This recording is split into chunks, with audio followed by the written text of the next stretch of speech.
이 연방제 통일이란 과연 무엇이냐? 여러분들 연방제 통일이 무엇인지 아십니까? 연방제 통일은 남북한을 현재의 체제로 그대로 두고 남북한 체제 위에다가 형식상으로 통일 기구를 하나 만들어서 남북한이 형식적으로 통일 정부를 만드는 것을 말합니다. 이렇게 남북한 체제를 그대로 두고 형식상으로 통일 기구를 만들어 통일하면서 그 전제 조건이 있습니다. 그것이 바로 주한미군이 철수해야 되고 국가보안법을 폐지해야 합니다.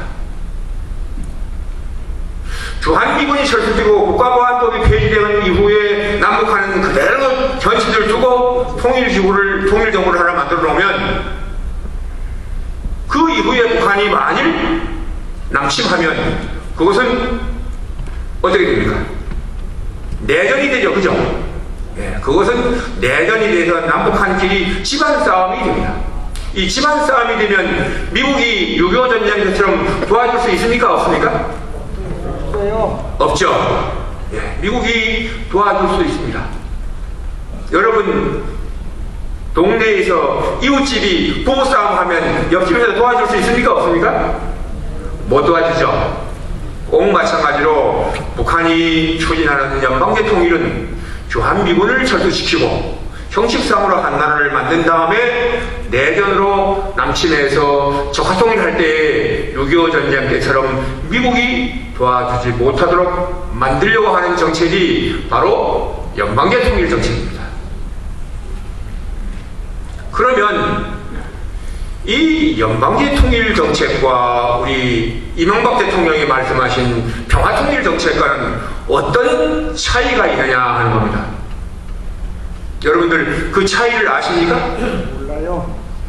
모르신다고요? 예. 우리는 20세기 말에 3개 분당국의 통일 교훈을 가지고 있습니다.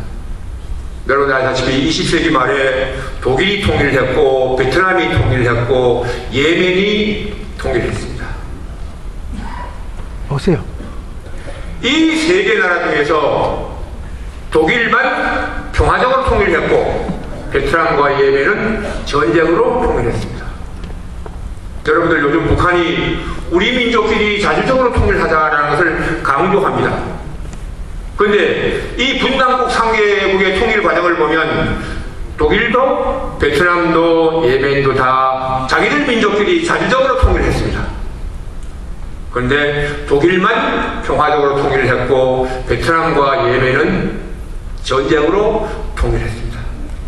따라서 북한이 이야기하는 우리 민족끼리 자주적으로 통일하자는 통일이 평화적으로 통일할 가능성이 더 많습니까? 전쟁으로 통일될 가능성이 더 많습니까? 전쟁으로 통일될 가능성이 훨씬 많습니다.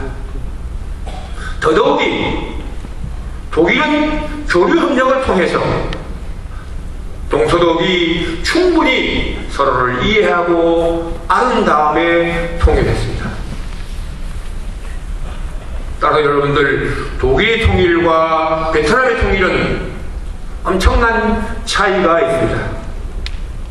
여기서 독일의 통일과 베트남의 통일의 교훈을 우리가 이렇게 잘 살펴보고 여러분들이 알면 앞으로 여러분들이 통일운동을 하고 이 주변에 있는 사람들에게 통일 방식을 설명할 때 어떤 방식의 통일을 해야 되는지를 여러분들이 잘 설명할 수 있습니다.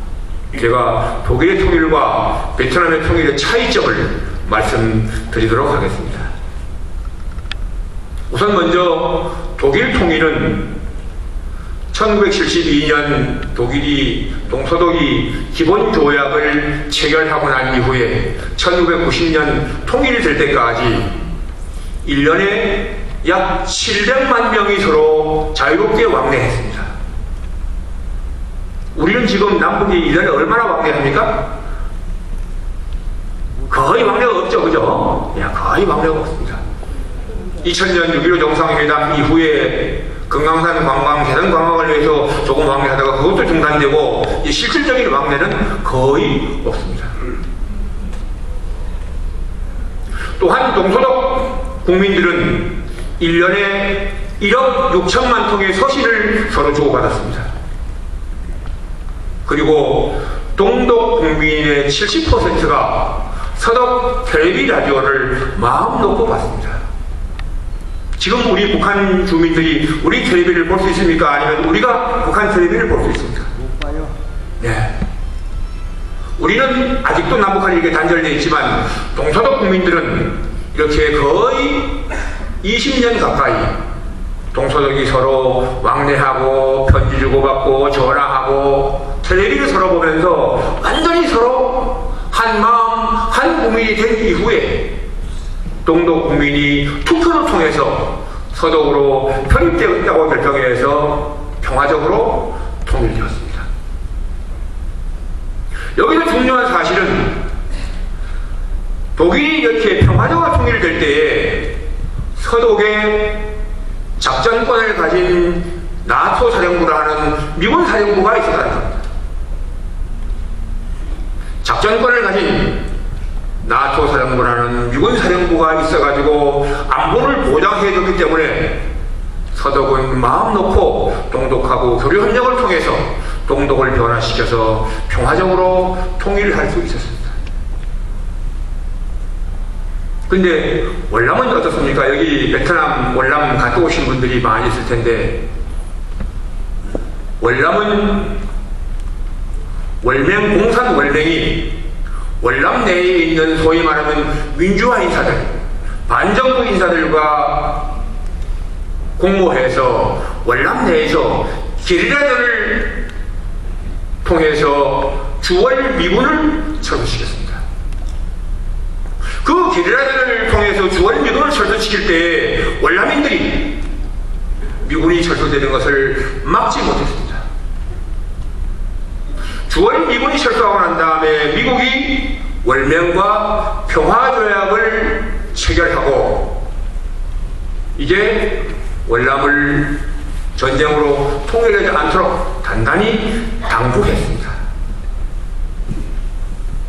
미국이 월맹과 평화조약을 체결하고 주월 미군이 철수하고 난 이후에 월남의 당시 티우 대통령은 국민들에게 뭐라고 얘기했는가 하면 월맹은 경제난 때문에 경제적으로 어려우니까 10년 내에 틀림없이 망한다고 국민들에게 얘기했습니다. 지금 조금 전에 우리 세타민께서 북한이 경제적으로 대단히 어렵다고 많은 이야기를 했는데 우리 국민들 대부분이 지금 북한이 어려우니까 북한은 곧 급변사태가 나거나 아니면 붕괴되거나 이런 상황이 벌어지지 우리를 적화통일할 능력이 없다 이렇게 생각하는 국민들이 상당히 많습니다. 당시 월남도 마찬가지였습니다. 월남의 티우 대통령이 월맹은 공산 월맹은 경제난 때문에 10년 내에 망할 것이라고 그랬습니다. 근데 누가 망했습니까?